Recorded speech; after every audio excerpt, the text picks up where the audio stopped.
Cool, cool. So today we have Andrew on the call, and we'll keep this short and light. Just want to go ahead and talk about your experience in the program, the 1% University, and then also the accelerated program.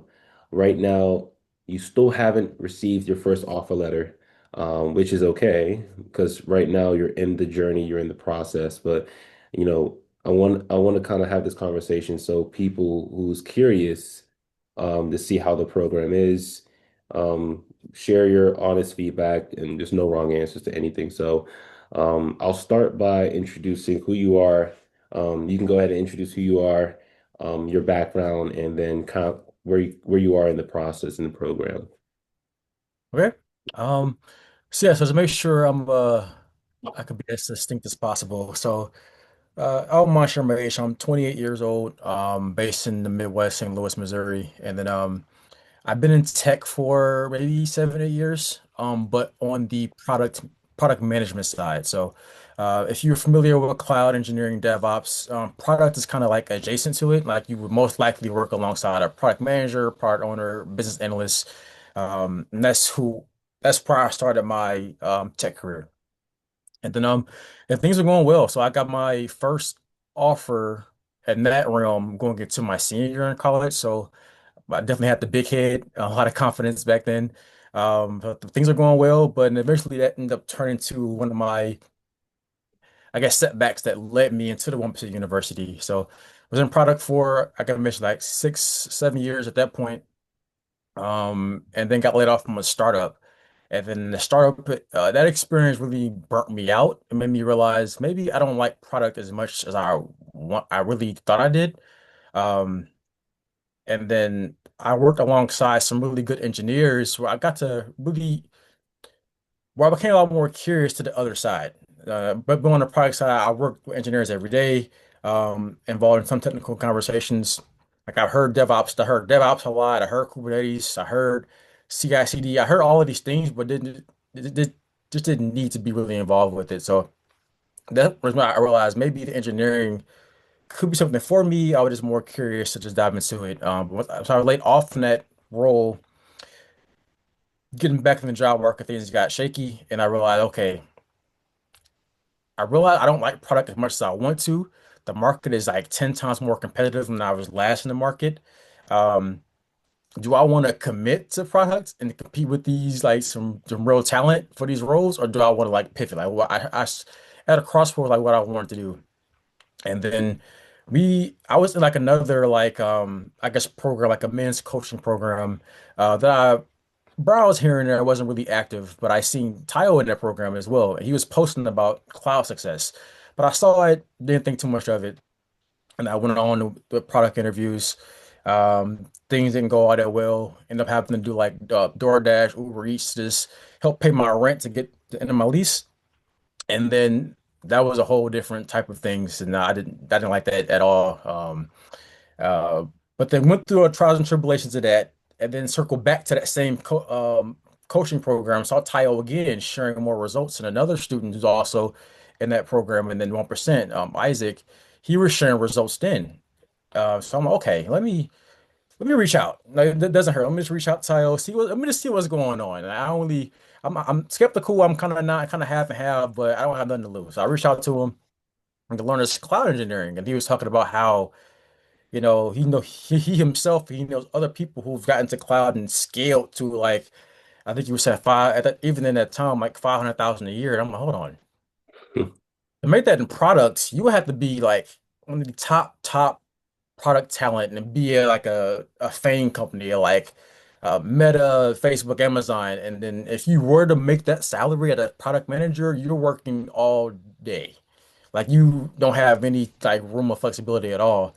So I'm like doing that in tech, but in cloud, and he's saying you have flexibility, you're working less time, you're saying all of the right things I wanted to do. So I always wanted to either create a business where I can scale and like scale up monetarily, but work less time into it. That was always something I was trying to figure out how to do. And even day trading, I was trying to get into that because you can obviously do that. Just click a few buttons, and the income you can make is honestly infinite, as long as you are consistent and disciplined. So I learned more about the cloud program. And then got into it. I'm like, okay, this is something I can really see myself doing. I'm more interested. This is the engineering side I was interested in. Just didn't even know what it was. And then as I got to the boot camp, I finally got a product analyst offer, thanks to a referral I got from a past colleague. So I got a new offer and then got into the program. I was kind of doing that hand in hand. And then that's um, kind of just been the plan from there. I was laid off from that product analyst job 6 months into it. It was a 12-month contract, but I knew there was always a possibility. It's one of the reasons why I wanted this boot camp in my back pocket as like a fail-safe. Um, and so yeah, so that's kind of like my journey to the program and kind of where I am now. And then just what I'm seeing in the value I've gotten from the program. I've seen that student Isaac, I'm seeing him like literally getting offers like it's just a habit now for him. I remember him sharing like he shared something similar to me like before I joined, he was like struggling, like begging for an offer, and then like out of nowhere, he was just getting like several offers in a week, like whenever I see a post in the Wins channel, I'm just expecting, okay, go Isaac with another job, or go Cleo, the other student. That's like everybody I see that Wins channel like light up. I'm like, oh, who got an offer now? Because like at this point, like you just saw him like rolling again, especially during the holidays, which was like you would think offers would be like down, interviews would be down, but I swear like 7 people got offers like during the holidays, which at that point I was like, okay, Drew, what am I doing wrong? Because clearly it's working, and I don't want to get into it now unless you want to just go into follow-up questions, but I have a lot of like limiting beliefs, this building up into getting to the program and even like during it. So when I was seeing that success, I'm like, okay, what am I doing wrong? Clearly, everyone has the same system, the same process, they're doing the same inputs, and now they're getting the same outcomes. So now it's like there's nothing for me to like hide behind or no excuse to make. It's like, okay, it's just something I'm doing wrong. I'm not doing enough inputs. They're doing, or I'm doing the inputs wrong. Let me just figure that out, and then accelerated program is helping out with that a lot as well. And so now I'm just focusing on the inputs, always focusing on reps and sets to just continue sharpening the skill set. And then the offer, I'm hoping it's coming up here soon. I got a final round interview here coming up Wednesday. So just trying to just keep the reps going, keep the skill set as sharp as possible. So in an interview, I can just relax and just perform. Like it's a sport. I grew up playing sports, so you always hear it, even my experience. If you think about the game while you're playing it, that's when the mistakes come. Mhm. So I'm trying to get to the point in cloud and DevOps where I know my stuff and information so much. It just comes out naturally so that in an interview I can just have a conversation and flow and just let my personality and communication skills take over, which is ultimately what gets you the job. Well, the skill set matters, but if you can communicate properly, the value you can bring and your expertise and relate to the interviewer, you most likely want to get the job. So that's my mindset now is getting to that point, and then as long as I keep the inputs up, I'll get the outputs like everybody else has been getting the past couple months. Wow, wow. Well, thank you for sharing. And anybody listening to this video, um, it's I remember when Drew came into the program and where he is now, it's like a complete 180 shift. And it's everything that he said in terms of like the inputs, the process, focusing on the inputs, the outputs is going to take care of itself, communication. It's like, it's things that I've shared in the program, and hearing him say that right now is so surreal, and it's kind of crazy because it's literally like hearing my own self-talk. And so it's hopefully you guys are taking notes too as well, because he definitely dropped some gems in terms of like, how to actually get offer letters in terms of communicating the value that you can bring, the technical value, the technical projects, the experiences that you've actually gained that can showcase that you can solve problems, solve their problems. And so I want to kind of talk about, I didn't even know about the final round interview. Can you kind of talk about that? You don't have to list company names, but just in terms of like the process, like the screening, the first round, the technical round, stuff like that. Yeah, of course. So the interview process with this company probably started almost a month ago, and the reason being, well, I'll get into it, but it started off with this basic recruiter screening call. It was a position I saw, I think, on LinkedIn. Just apply for it, and this is one of the ones where the recruiter got back pretty promptly. So it was a screening call with them, like 20, 30 minutes, simple stuff, high level. The next round was a technical round interview, which at that time I was still pretty shaky on the technical interviews because you talk a lot about the under 100 reps. That's like a key like step in the program. Yep. Once you get through the boot camp, and do all the projects, test challenges, the 100 steps, 100 reps is like a main like milestone where you can like gauge, okay, I'm ready to go out to the world and apply for interviews. But I did about 100 reps kind of wrong, where majority of them were just super high level. So I could talk about every project and challenge at a high level, but as soon as I got like a follow-up question, that's where Yep. things got shaky. So that's where the stage I was in during that technical interview, and then it started off well. I was handling myself pretty well, but I think he asked like a follow-up question around either Kubernetes or the CI/CD pipeline. And there was a simple questions, but just the fact that I didn't do the technical reps like enough, I struggled. And then and then another one of my limiting beliefs or like flaws I have is I'm always super highly critical of myself. Super high critical, judgmental. I don't know where I got that from, but even as a kid, always had that. And because one reason I always had like a super high standard for myself. I want the best for myself. So if I feel like Mhm. I'm not reaching that, Yep. I criticize myself a lot. So I did that a lot after this interview. So I thought, okay, it's over. I don't think I did. I fumbled over a couple of things. I followed up with the recruiter after the interview just to just have proper etiquette. But I'm thinking that's the last time I'm going to hear from them. But a few days later, he said, "Hey, good news. We want to get you to the next round interview." And I'm okay. Maybe I'm not as bad as I thought I was. I still was self-aware that I need to be better, in certain areas. But I'm like, okay, I got to the next round. They like something in me. And then the next round was a behavioral interview, which is my favorites, because I can really just flex the personality and Yep. communication. And then I passed that one with flying colors. And then you brought up, I forget which coaching call it was, but at the end, you talked about which questions to ask at the end of the interview to the interviewer. And one of those questions is, how do you phrase it? It's like, do you have any concerns? Like, based off our conversation, do you have any concerns with me or anything I shared that will prevent me from moving forward? And Yep. then I asked that, like, his eyes kind of lit up because he was like, wow, you're like the second person to ever like ask that. Because he was big on like candidates being open and willing to receive feedback to like continue learning, continue improving. So the fact that I asked that stood out to him. And then and it's the fact that being, I guess, bold enough or comfortable enough to even ask that in an interview stood out to him as well. And he said that was the second person who's asked that to him.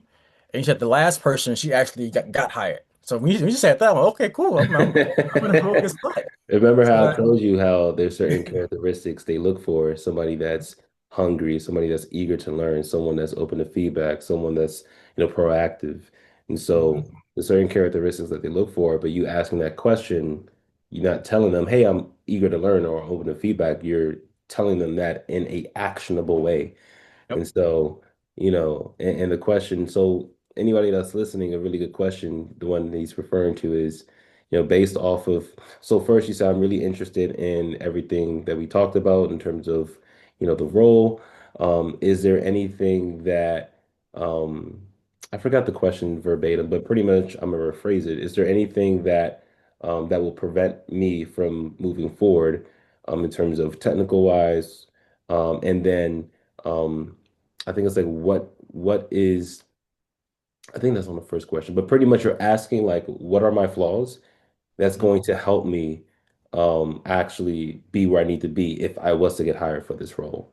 And then you would take notes, and so you're being proactive and learning, and then that's something you're asking them what are my flaws or what are the things that I would need to prepare me for actually this role.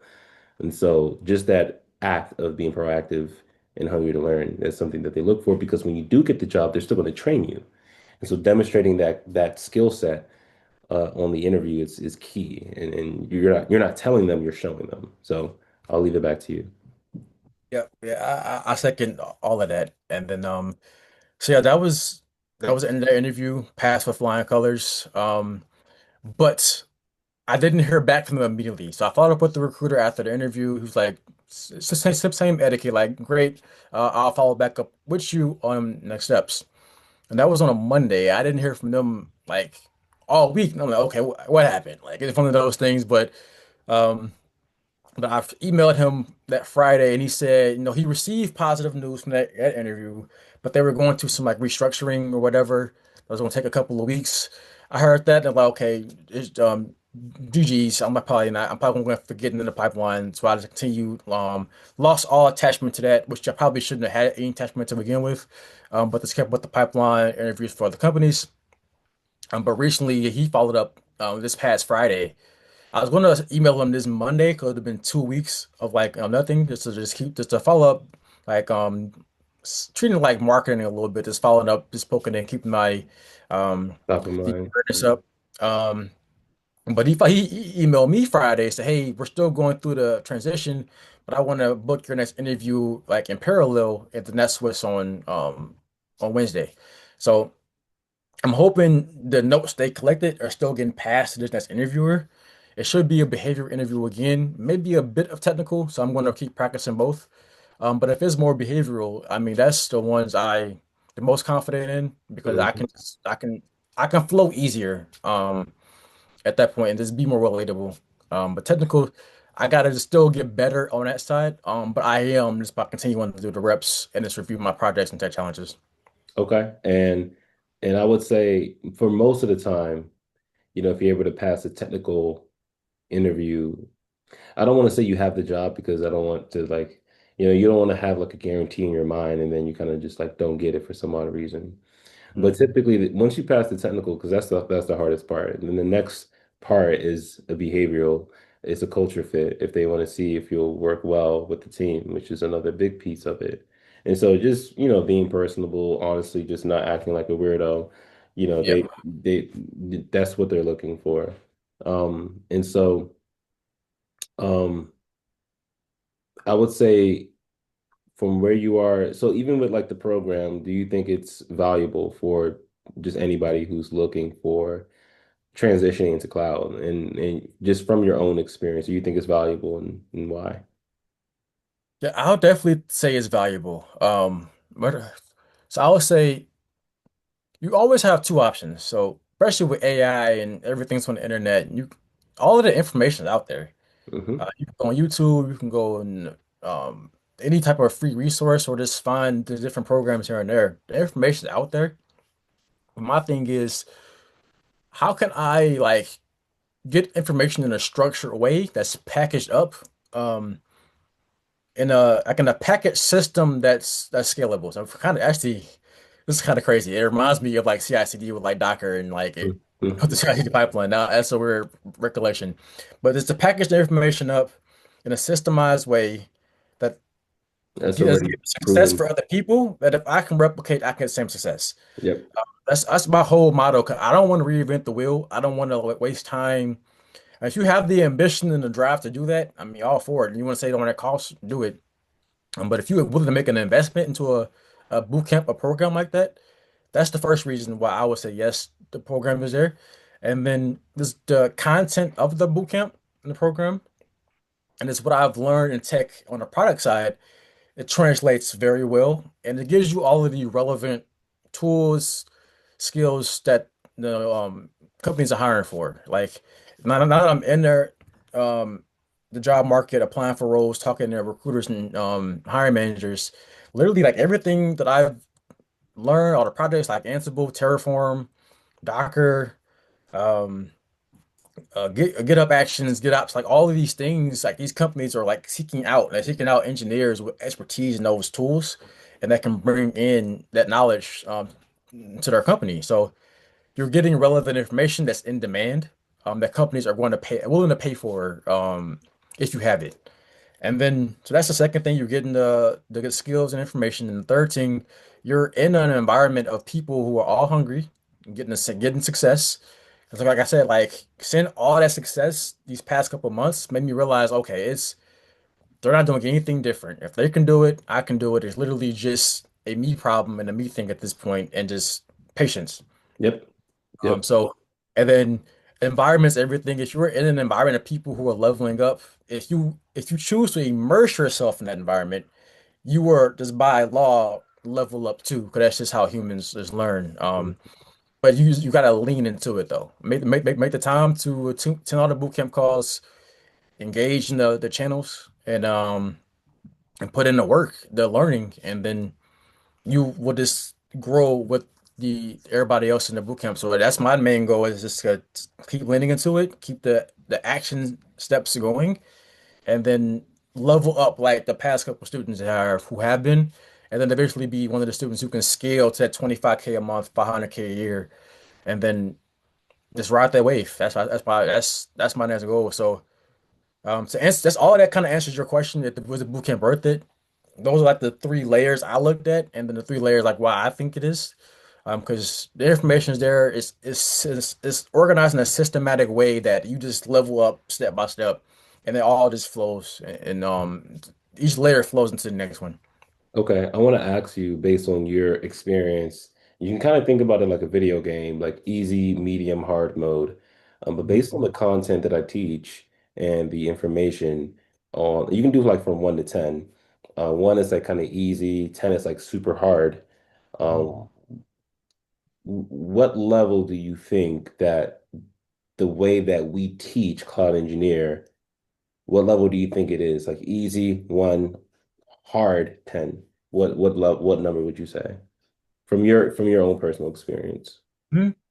I'll say in the way I teach it, I'll probably put it like smack down in a five because yeah, the way you teach it and the pre-recorded calls, pre-recorded videos, the way Felipe teaches it and the live boot camps, um, it's yeah, I teach it in a very simplified way, and I something I admire about both of you is how you take these concept or these complex technical topics and communicate it in a very simple, structured way, to where you can. It may not stick the very first time, so I put like SmackDown in the middle because it kind of depends on the listener or the receiver because everybody starts from different um areas. I think you mentioned several times like Stormy is another success story. He didn't have a tech background at all, so from him it may have been a bit harder. But for me, I've been in tech, so these concepts I've heard before. It's just not on an engineering level, but the way you all teach it was simple enough for me. I can like grasp it pretty quickly. Um, from a teaching standpoint. Now, certain concepts I have to spend more time into, like Kubernetes, Yep.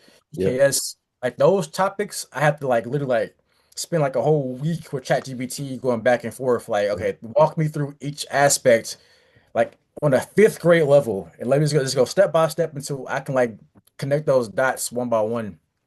Um, but that's just on the concept or topic level, where some things are just more complex than others. But from a teaching standpoint, SmackDown 95. It's taught in a very simple, structured way where you can grasp it, and then based on those gaps each individual have, you kind of gotta like play it by ear and figure out how to cover those gaps based on your learning speed. Hmm. Um, but I'll say SmackDown in the five based on how the information is taught. Okay. And what would you say, um, let's just say you're speaking to your past self or someone who's interested or someone who's watching this video. Um, what would you tell them right now if they're, let's just say, a little bit fearful or, they have the fear of the unknown. Mhm. Um, you know, they just, they just don't, they're just in that they're watching this video, they're trying to get more information, maybe an added, they want some confirmation or validation to see if this is a good fit. What would you honestly tell them? And this, like I said, there's no wrong answers. What would you tell them, uh, anybody listening right now? So someone who's listening, who's like on the fence and haven't made the jump to invest yet. Let's say, yeah, let's say they're on the fence. And so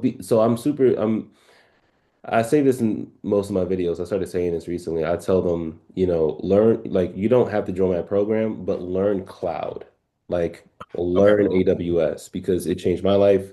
I was able to retire my 9 to 5. I was able to retire my mom. And now other people's lives are being changed. Cleo just got, it was like 400 and some $450,000 in offer letters in a week. Mhm. Isaac, he's able to collect $1.5 million in offer letters in 10 months. And so, I mean, he's not working all those jobs. He's not making all that money, right? But these are people who are hitting that $500,000 mark. And Yep. that's life-changing money. It's not a lot of people who are making that income. And so I like to say, if you're interested, there's a link in the description below. You can see if you qualify for the program, but you don't have to join the program, but learn cloud. I want to be an advocate for cloud because it's changed my life dramatically. And I'm just here to like tell people that this thing exists and it's a skill set that's really high leveraged in a way that you can make a lot of money and not work so much, right? And Yep. so anybody that's on the fence, anybody that's interested in cloud, what would you personally tell them, knowing what you know now? I would say if if you're on the fence, I'm gonna just talk from my perspective. I don't want to tell people what to do, especially what's on their journey with their money. I'm gonna talk from what led me to make the investment. I Yeah, kind of talked about it a little bit earlier, to my story and building up into it. But now that I'm been in it in the boot camp, I'm talking to recruiters and there's other things I've learned and picked up. Cloud is 'cause my biggest fear, or one of my limiting beliefs was how am I going to ride this AI wave? How am I going to survive AI? I thought about that from a product side, but again, then again, my strengths and weaknesses, that self-reflection I had, I didn't think I fit well on that side anymore. But from the cloud, DevOps, site reliability, if you hear it, people know the term follow the money. You hear that term all the time, typically like when investing or whatever. Um, you can see that term when people just switch into cloud careers. But if you look at it from what the main tech companies are doing, you will see they're making tons of investments in the cloud, data centers.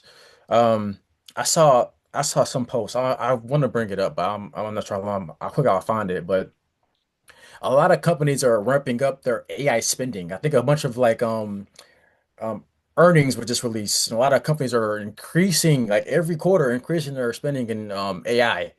AI needs data centers. AI data centers need cloud.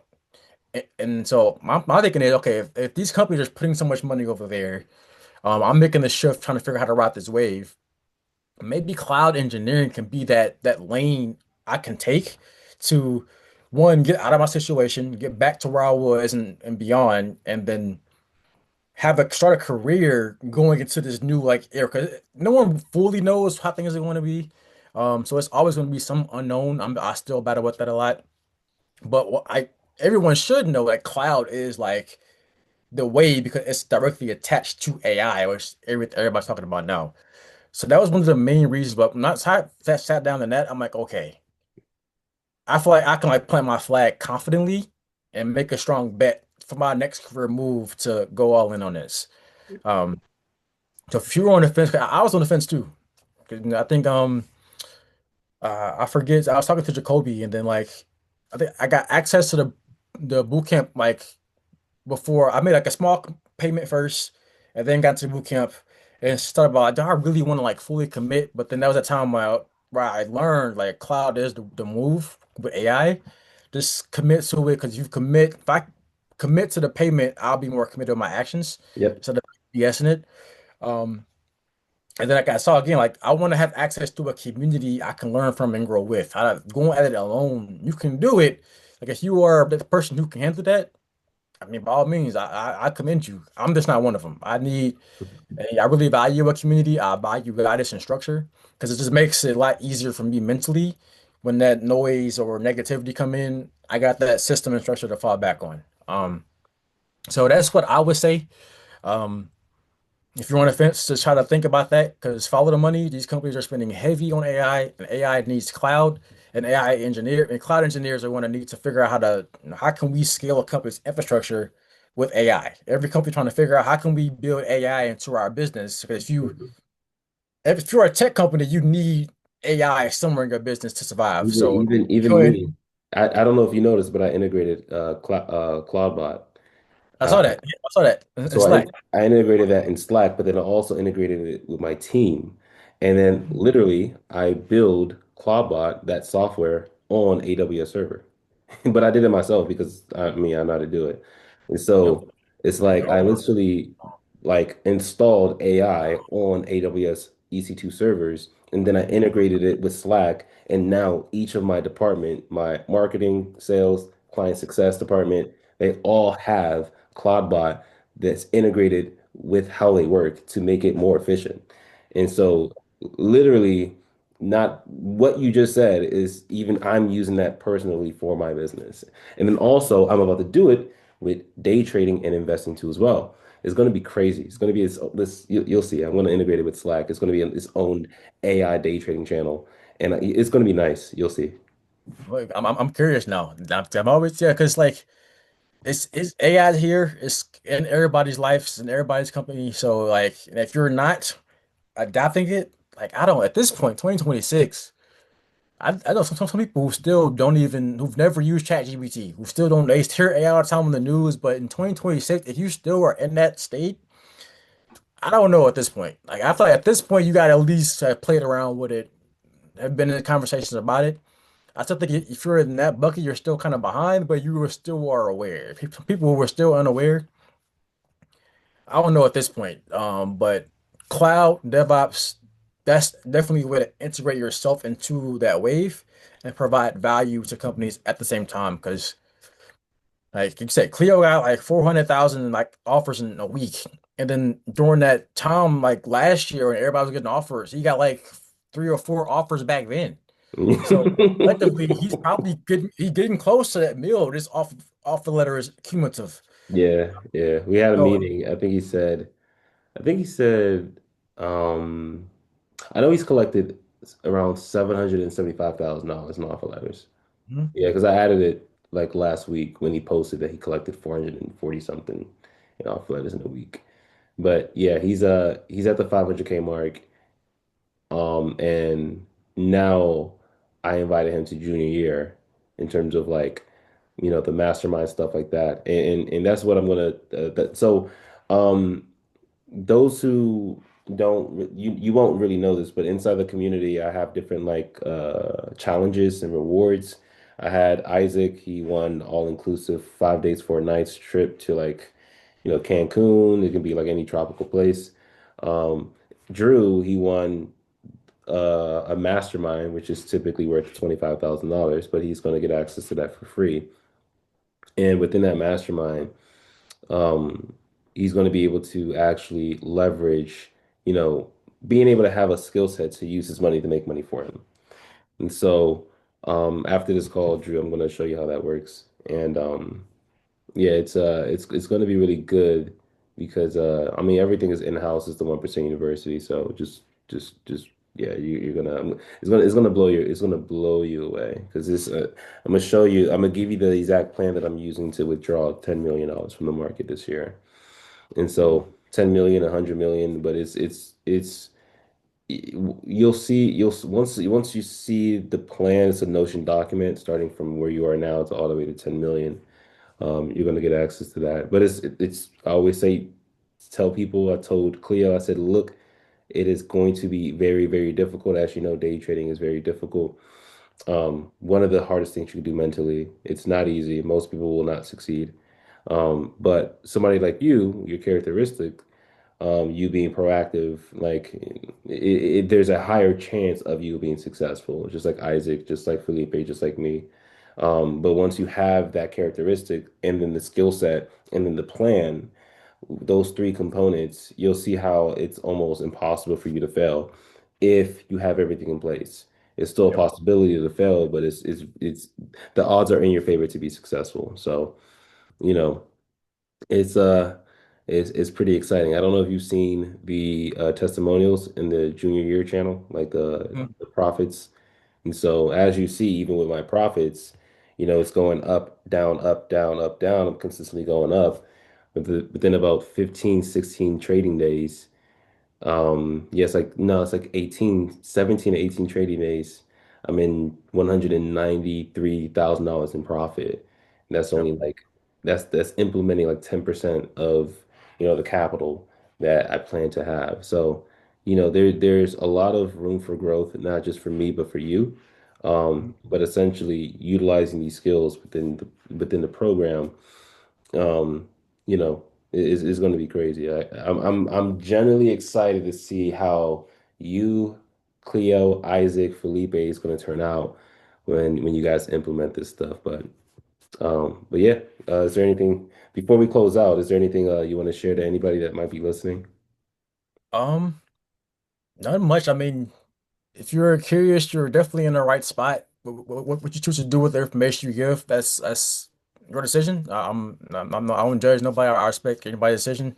If you were curious, I mean, I think you're definitely in the right spot in this and how you think about receiving information. So kudos to you for that. But if you do choose to make the investment, go all in.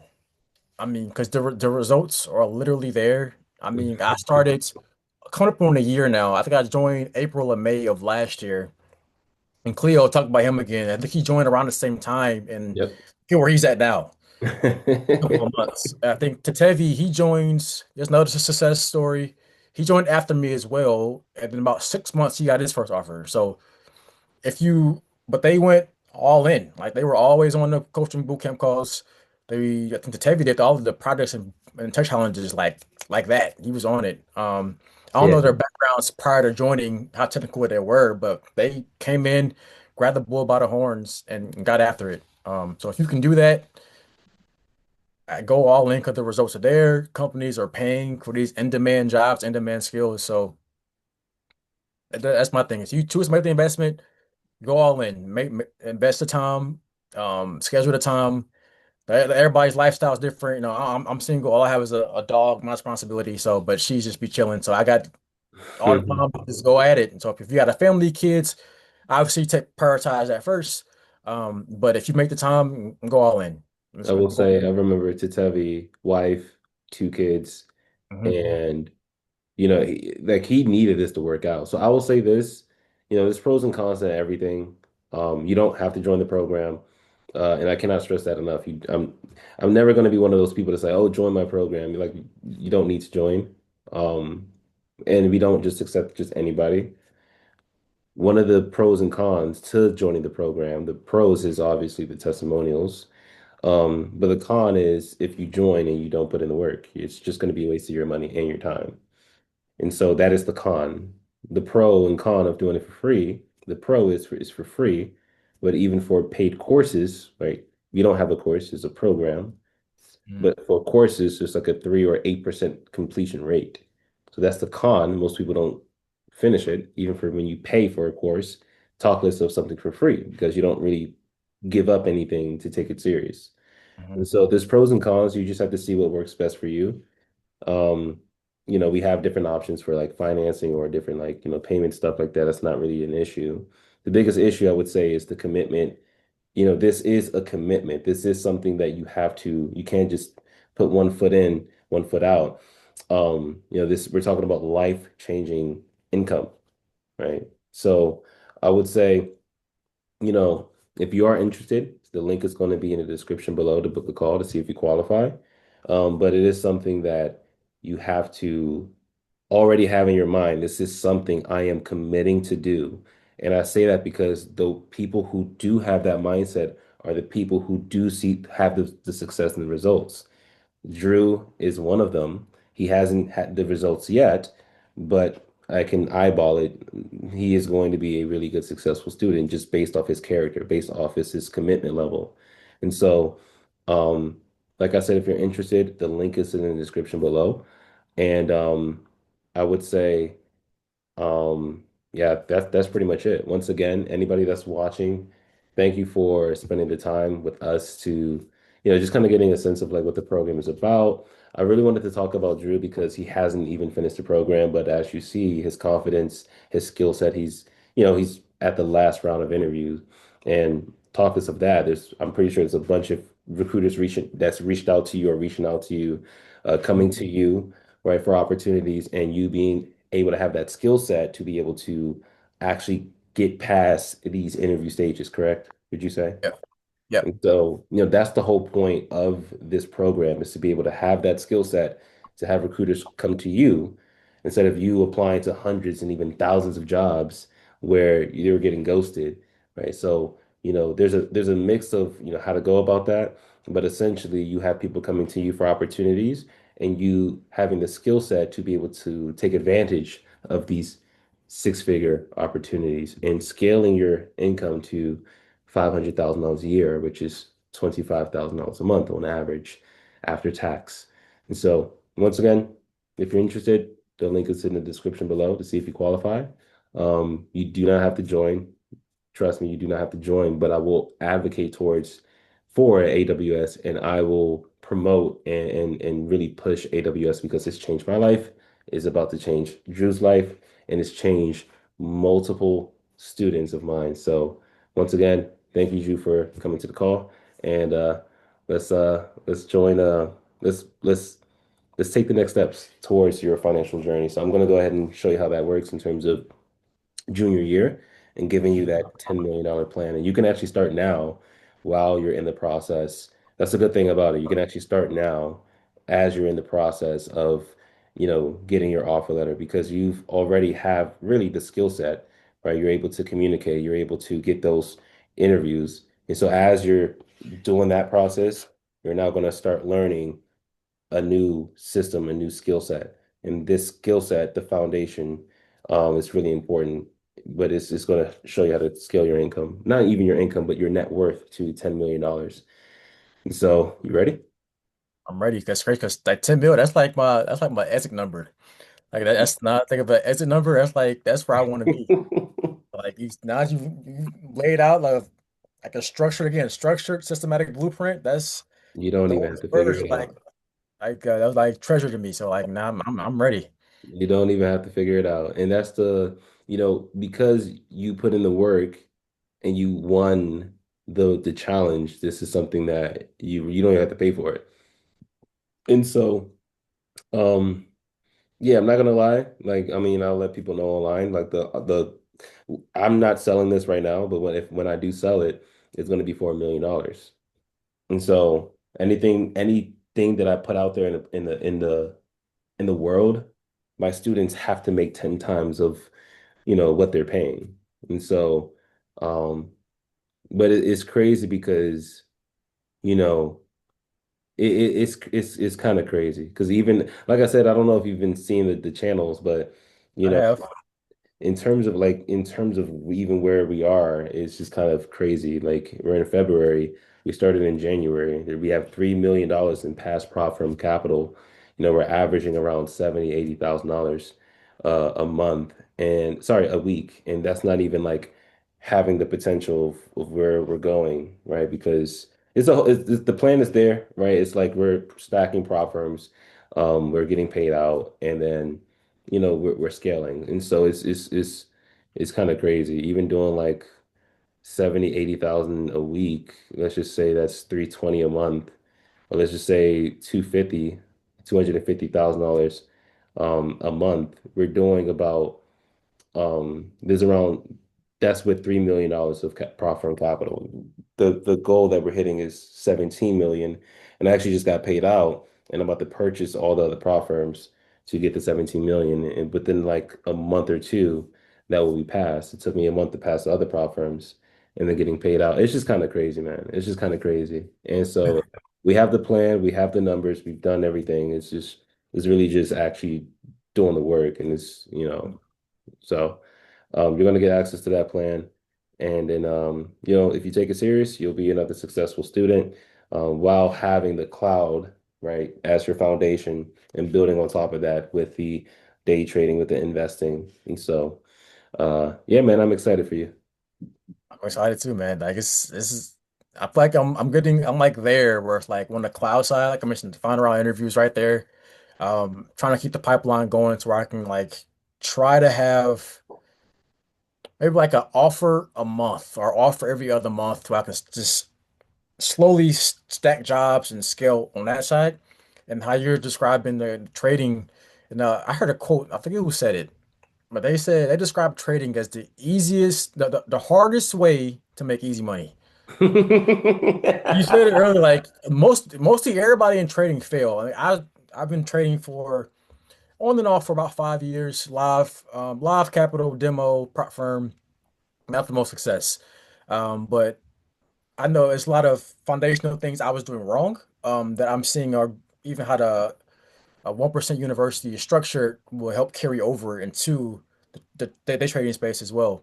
But most people fail. And that's Hmm. like a real stat you can look up. But if Hmm. you can figure it out, like once you figure it out, like literally, it's the hardest way to get through all of that, but it'll be some of the easiest money you can make. And how you're describing it, even what I like you're saying, what I'm seeing in the junior success channel, like seeing how you're stacking the prop firms, you're managing risk and then scaling that way. Just clicking two buttons, like Hmm. open and close. It's And that consistency too, because I post like my wins for the week, my wins for the month.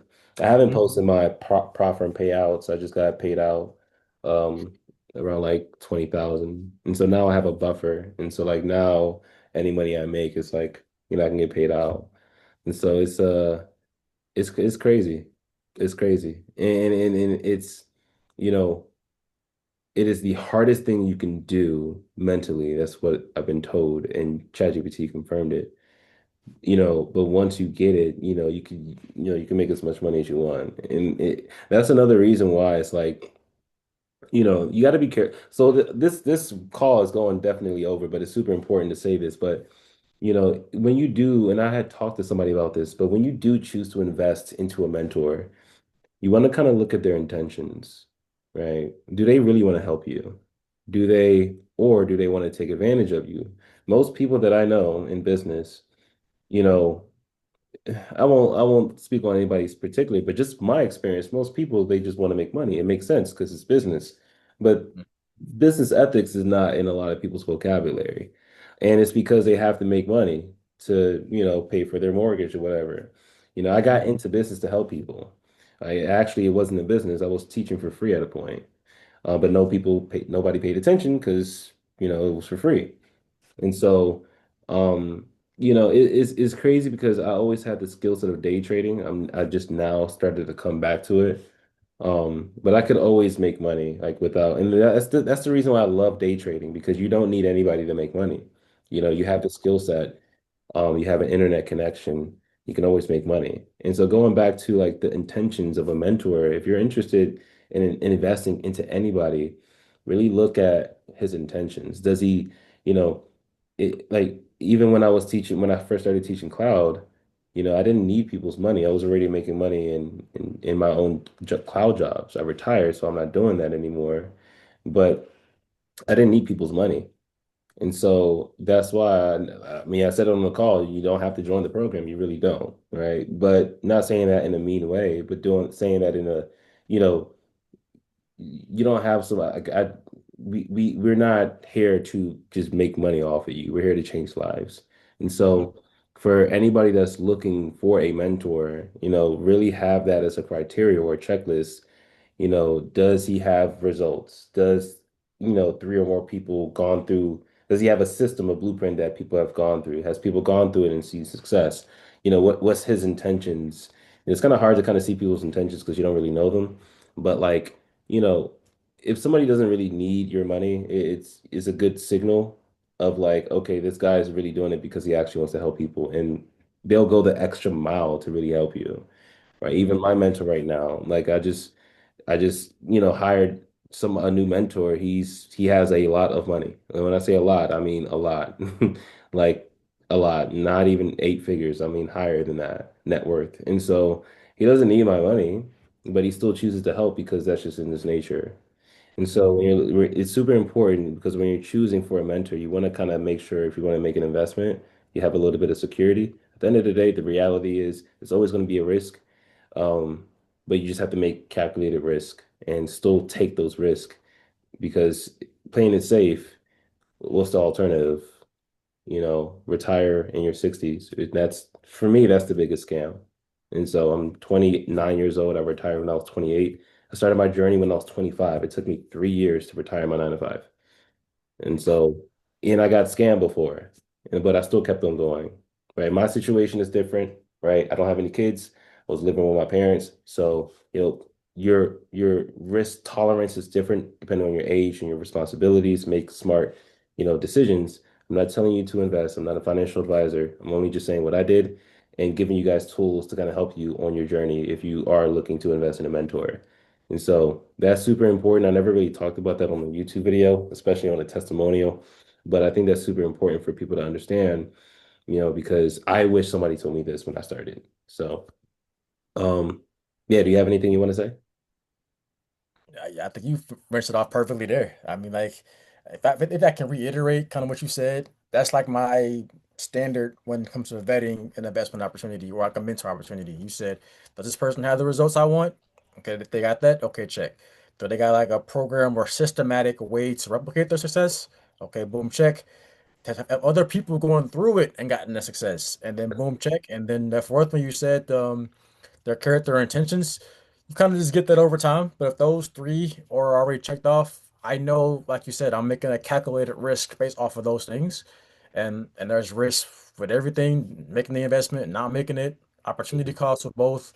So like for me, I don't really have a strong alternative. Because one product, like I've been saying, I got burnt out of it. I don't think it's for me. I don't think I have the passion or interest to compete with the product talent out there. But my interests lie with cloud and DevOps. I feel like I do. 'Cause I just feel like I got lined up pretty well there. Um, and then those three things were checked off. So I'm like, okay, now I feel like I'm have a natural curiosity for this. I feel like I'm making a calculated risk. So let's just do it. Let's see. I don't really have any other fallback. Like I can try other things, but I don't feel like they have enough leverage that I'll get over here. So it's like, let me just commit over here and perform the best I can and see what happens. Well, cool. I'll say we are short for time right now, but anybody else listening, thank you for your time. And once again, if you're interested, link is in the description below. If not, still learn cloud. It's a life-changing skill. And we'll see you in the next video. Peace.